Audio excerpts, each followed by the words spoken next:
Hey guys, and welcome back to this channel. In this video I'll be showing you guys how you can basically set up like a shortcut of this Google Sheets to your desktop.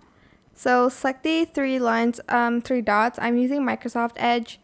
Go to more tools and select pin to start, and then press yes, and then actually it's just going to be on the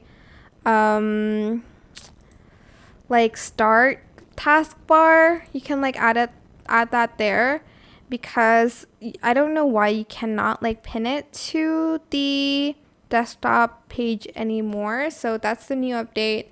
I hope this tutorial is helpful for you guys. Don't forget to like, comment, share. Also subscribe to this channel if you haven't done that already. If you have any more questions, just leave it in the comment section down below. I will try my best to answer them all for you guys. And if you found this video helpful, please click the thanks button above the description box down below.